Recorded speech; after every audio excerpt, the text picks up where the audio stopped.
این اسلایدر زیبایی رو که دارید میبینید قراره با هم دیگه بسازیمش. پس بریم برای ساختش. فقط قبل از هر چیز ویدیو رو لایک کنید و کانال رو سابسکرایب کنید، چون به صورت روزانه آموزش‌های ساخت انیمیشن و موشن گرافیک منتشر می‌کنیم. خب برای شروع باید بیایم و یک دایره برای خودمون ایجاد کنیم. خب بیایم و یه دایره رو اینجا ایجاد کنیم توی صفحه. فقط با نگه داشتن شیفت این کار رو انجام بدید. من شیفت رو میزنم و این کار رو انجام میدم. یک دایره برای من ایجاد شد. الان هم استروک داره هم فیل داره که من میخوام که بعضی از اینها رو نداشته باشه. قبل از هر چیزی میام و استروک رو خاموش میکنم اول و اوکی رو میزنم.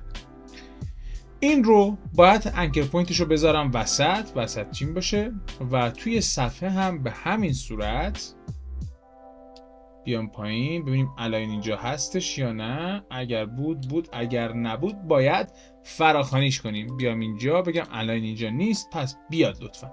میگم وسط باشه از هر دو طرف. خب حالا که اینو درست کردیم میخوام که یک دایره دیگه به دورش بیفته. بعد چیکار کنم؟ بعد بیام اینجا یک کنترل دی بزنم که دوپلیکیت بشه. این حالا که دوپلیکیت شد میام اینجا با استفاده از اسکیل کمی اینو بزرگترش میکنم. چه حدی؟ مثلا میذارمش روی 140. تقریبا یه مقداری 40% از قبلی بزرگتر بشه. خب حالا که بزرگتر شد میام و این بار فیل رو خاموش میکنم و استروک رو روشنش میکنم. استروک رو روشن کردم، رنگ مورد نظرم رو انتخاب میکنم براش. هر رنگی که دوست داشته باشم. برای مثال یک رنگ اینجوری خوبه. اوکی میکنم.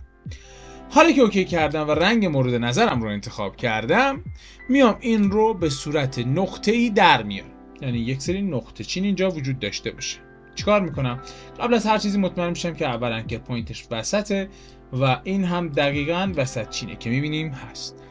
این صفحه رو باز میکنم براش. میام توی قسمت کانتنت و توی قسمت الیپس. اینجا توی این زیر مجموعه ها دنبال استروک میگردم و اینجا استروک رو میبینم. بازش میکنم. ببخشید کمی میام پایینتر. این قسمت دشز اینو میبینی یه دونه اضافه میکنم. یه دونه که اضافه کنم 2 تا قسمت برای من باز میشه. با استفاده از آفست میتونیم بچرخونیم که من نمیخوام. با استفاده از این میتونیم تعداد رو کم یا زیاد کنیم. من ترجیح میدم تعداد این روی 15 باشه. من اینجوری میتونم 15 رو انتخاب کنم و الان اوکی. میتونید بیشتر یا کمترش کنید. مثلا من 18 هم به نظر من مناسبه چون این بالا به هم نمیچسبه. من 18 میذارم. خب حالا که این رو 18 گذاشتم میام و یک دوپلیکیت ازش میگیرم. یعنی یک دونه جدید ازش میسازم. ولی قبلی رو میام اپاسیتیش رو میذارم روی 20% یا 25%، هر جوری که شما مایلید. اینو اگر بالایی رو خاموش کنم زیری میبینید خیلی کمه. یعنی الان بذارمش رو 25 هم 250 نشه 25 هم خوبه اوکیه. خب حالا که اینو گذاشتم روی 25 و بالایی رو روشن میکنم میام حالا برای بالایی یک گلو هم اضافه میکنم. یک گلو افکت گلو برای ما چیکار میکنه؟ افکت گلو باعث میشه که یک نور دوره گلو. من چرا ویار گلو اضافه کردم؟ کجاست پنل افکت ها؟ گلو.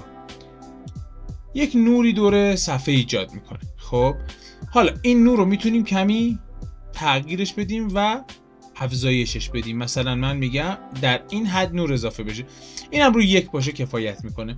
این نور رو شما الان میبینید. بذارید یکم جمع‌ترش کنم. الان بهتره. خب اینو خاموش کنم. روی زیر این نور وجود نداره. حالا چیکار کنیم که بچرخه؟ چیکار کنیم که این نوره از اینجا شروع کنه، عین لودینگی که بهتون نشون دادم حرکت کنه. میام اینجا روی این گزینه و بازش میکنم. وقتی که بازش کردم میام اینجا توی قسمت کانتنت. خب یا اینی که از اینجا تریم پس رو میزنم. تریم پس که اضافه میشه اینجا بازش میکنم. توی تریم پس یک گزینه استارت داره. خب یک گزینه اند داره. خب میبینید من میرم سراغ گزینه اند رو اینجا یک کیفریم براش میسازم و صفرش میکنم و میام انتها توی ثانیه 10 حالا 10 و 3 فریم شده یا هر چیز زیاد مهم نیست میگم شما اینجا چند باش، شما اینجا 100 باش. خب چیکار میکنه؟ بریم با هم ببینیم. شروع میکنه یک همچین لودینگ زیبایی رو برای ما میسازه.